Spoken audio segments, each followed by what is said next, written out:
여러분 반갑습니다. 유도성 부하에서 전류가 전압보다 90도 처지는 그 이유를 좀 설명을 드리려고 하는데요. 전기공학을 전공을 하신 분은 물론 아시는 분도 많겠습니다만은 그러나 제가 볼 때 그 전기공학을 전공을 해도 어떤 학문적 그 배우는 방향 송구스럽습니다만은 그쪽 부분에는 다들 좀 밝은 분이 있으신 것 같아서 실제로 그 이유를 아는 데 대해서는 조금 부족하지 않는가 그런 생각이 좀 들어가지고 저는 나름대로 생각입니다만은 그래서 제가 그 유도성 부하에서 전류가 전압보다 90도 처지는 이유를 제 나름대로 좀 설명을 드리려고 하는데요.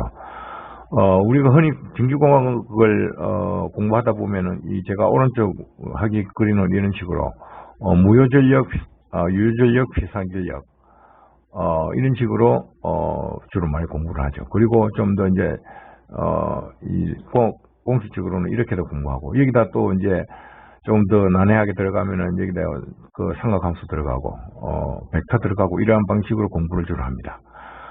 이렇다 보니까 제가 생각할 때 실제로 전류가 전압보다 90도 처지는 이유, 유도성 부하에서 또 용량성 부하에서는 전류가 90도 앞서는 이유, 그 이유들을 제대로 알고 있는 분이 몇 명 안 될 것 같아요, 제 생각에. 그래서 물론 그 이유를 정확히 알고 있는 분에게는 죄송합니다만은 여기서 제가 그래서 유도성 부하에서 전류가 90도 처지는 이유, 그 정확한 이유를 제가 좀 설명을 좀 드리고자 합니다. 그 이유를 알기 위해서는 먼저 아시는 분도 많겠습니다만은 아시는 분께는 또 한번 다시 말씀드립니다만은 죄송하게 생각 들고요. 이것은 제가 설명을 드리기 위해서 이 나름대로 이렇게 그려놨는데요. 아시겠습니다만 이것은 이제 변압기고요. 여기 이쪽은 1차 코일이고 2차 코일이고 2차 코일에서 이제 이 2차 코일 이것도 유도성 부하죠. 일종의 여기다 저항을 걸면 이것이 같이 이제 유도성 부하가 되는 것입니다. 모타를 걸어도 유도성 부하가 되는 것이고요. 저항을 걸었을 때도 같이 이게 RLC 회로가 돼서 이제 일부 유도성 부하가 되는 것이죠. 그래서 이렇게 제가 그려놓은 것이고요. 이쪽에 이제 1차 쪽에 교류 전압을 가하게 되면은 아시겠습니다만 2차 쪽에 자기 유도 현상이 일어납니다. 자기 유도가 아니고 이때는 상호 유도겠죠. 이것을 먼저 이 개념을 저기 초보적인 단계부터 조금 설명드릴게요. 조금 수준이 있으신 분께는 죄송합니다만 우리가 일단 전압을 가하면은 이제 전류가 흐를 것입니다. 이제 전류가 흐르는데 리액턴스라고 아마 들어보셨을 것입니다. 리액션, 즉 어떤 행동을 취하자마자 즉시 반작용이 일어나는 이것은 이제 리액턴스라고 하는 것이죠. 전기공학에서 이 전압을 가하면은 이제 전류가 흐를 것입니다. 전류가 흐르면은 이게 코일 철심에 자개가 형성되겠죠. 자개가 형성되면은 즉시 그 자개에 의해서 유도 그 전압이 발생합니다. 즉 이 앙페라 요온성 법칙에 의해서 그것은 뭐 전기공학을 공부하시면 다 아실 것이고요. 그래서 거기서 즉시 유도전압이 발생하는데 그 유도전압은 전압을 가한 방향으로 거꾸로 발생합니다. 그것은 이제 역전압이라 하는 것이죠. 그것은 이제 리액턴스에 의한 역전압이 발생하는 것이죠. 그래서 우리가 실제 전압을 가해서 전류가 흐르는 양은 어떻게 되느냐 하면 흔히 전기공학에서 많이 배웁니다만은 RLC 회로, 즉 리액턴스, 그것도 저항으로 생각하죠. 저항으로 생각하는 이유가 바로 이 역전압이 발생하기 때문에 유도성 부하에서 이야기입니다. 물론 용량성 부하도 역전압이 발생하죠. 여기서 이제 XL 이것이 용량성 부하가 되겠습니다만 여기서는 유도성 부하만 지금 제가 설명드리니까 그래서 전압을 가하면은 즉시 반작용이 이제 발생하겠죠. 리액턴스에 의해서. 그러면 실제 전류를 흘리는데 사용되는 전압은 V1-V2가 되겠죠. 이것도 저항이니까. 그래서 우리가 흔히 V=IR 그 공식에서 그 전류를 흘리는 I는 V1-V2가 되는 것입니다. 이 전압이 발생하니까. 이까지는 뭐 누구나 다 아시는 사실이고요. 이 기본적인 사항은. 그래서 이제 그것은 이제 자기 유도라고 하는 것이죠. 이제 자기 유도. 2차 코일이 개방됐을 때, 여기서 이제 2차 코일을 했을 때, 감았을 때 2차 코일이 개방됐을 때 그때는 이제 전류가 2차 코일에는 전류가 흐를 수 없는 것이죠. 그럴 경우에는 1차 코일에만 전류가 흐르려고 하는데 이제 우리가 변압기에서 이 2차 쪽을 개방해버리면은 전류가 흐르지 못합니다.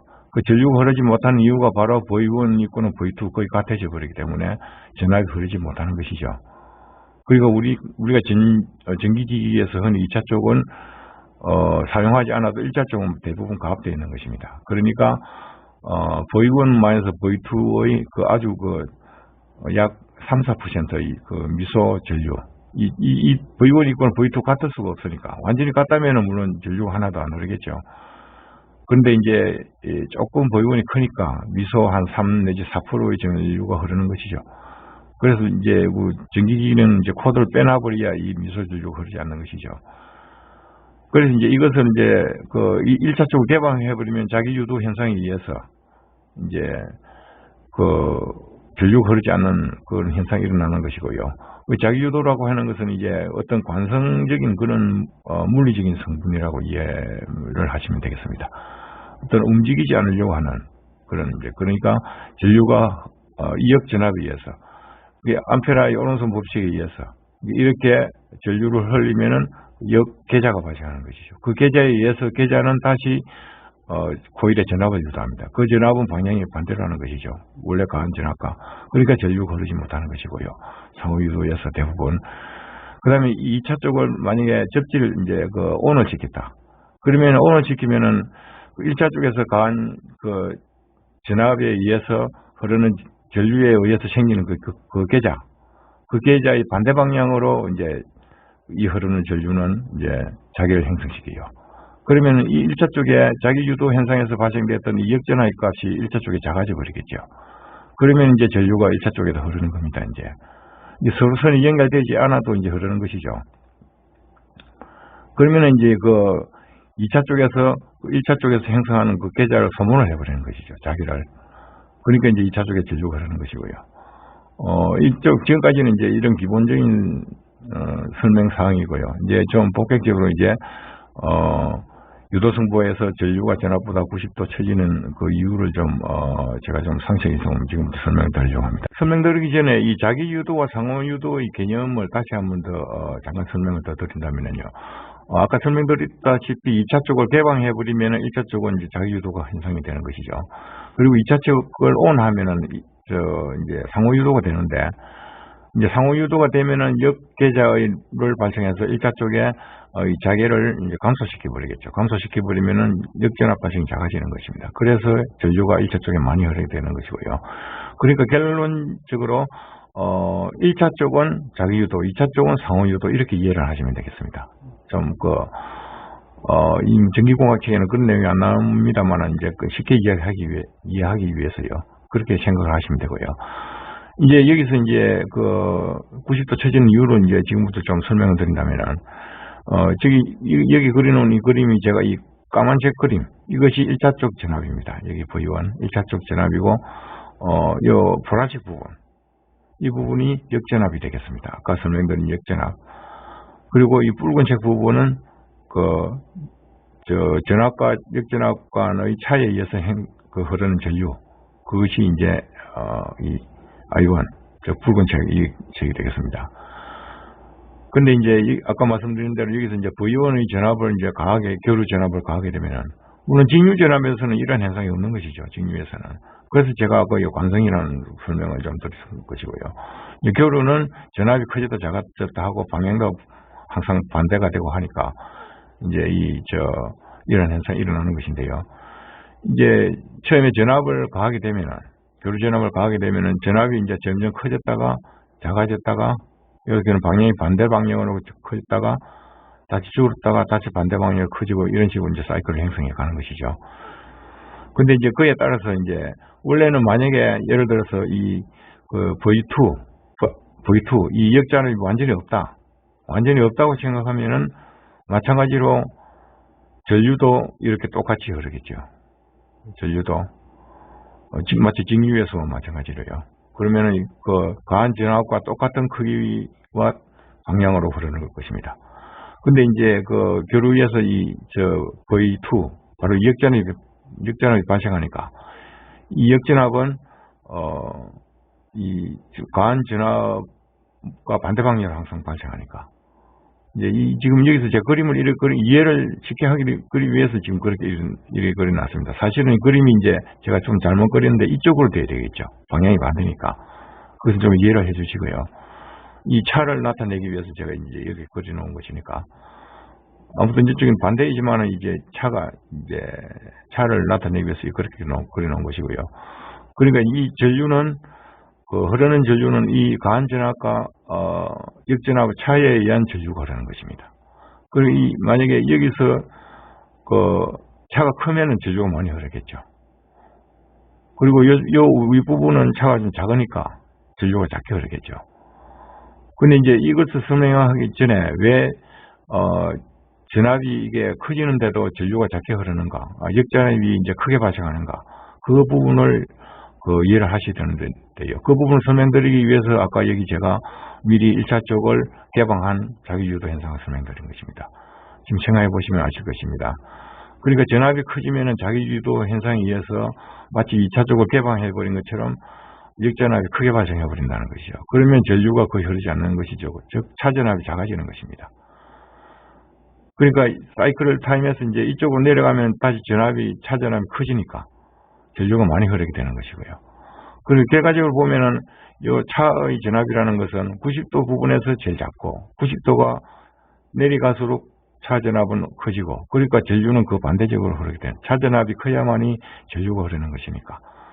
그러니까 차전압이 작은 부분은 작게 흐르고 차전압이 큰 부분은 전류가 크게 흐르고, 그러니까 결과적으로 놓고 보면 이게 90도 차이 나는 것이죠. 즉 90도 뒤쳐져서 전류가 이제 전압과 90도 쳐져서 흐른다는 것이죠. 결과적으로. 결국 그 원인이 뭐냐 하면은 바로 이 차의 역전압에 의한, 차의 전압에 의한 만큼 전류가 흐르기 때문에 그렇습니다. 아까 말씀드렸습니다만 물론 아시는 분께는 대단히 죄송합니다. 그래서 이 차가 작아지는 부분은 자기유도 성분에 가까워지는 것이고, 차가 커지는 부분은 상호유도 성분에 가까워지는 것이고, 그러니까 이쪽으로 갈수록 상호유도에 가까워지는 것이죠. 이쪽으로 갈수록 자기유도에 가까워지는 것이고, 그러니까 결과적으로 이 사이클을 그려놓고 보면은 전류가 전압보다 90도 쳐져서 흐르는 것입니다. 물론 전기공학을 이게 깊이 전공하신 분도 사실 제가 알고 보니까 이런 부분을 잘 생각을 미처 못하시는 분도 있던데요. 이 학위적인 부분만 계속 이 공부를 하다 보니까 그 원인을 모르시는 분이 좀 많은 걸 제가 느껴봤는데요. 이 외에도 유효전력이 뭔지 아시는 분께는 죄송합니다만 피상진력 개념들에 대해서 제가 계속 영상을 좀 올릴 생각을 가지고 있습니다. 물론 용량성 부하에서 전압이 앞서는 이유도 좀 전류가 앞서는 이유도 좀 설명을 다시 영상을 제작해서 설명드리려고 하고요. 설명이 부족한 부분이 많을 것으로 생각됩니다만은 나누자 좀 이해를 해주시고요. 아마 이 정도면은 조금은 이해되지 않았겠는가 이런 생각이 들고요. 그래서 이후에 제가 올리는 영상을 좀 참고를 해주시고요. 혹시 마음에 드셨다면은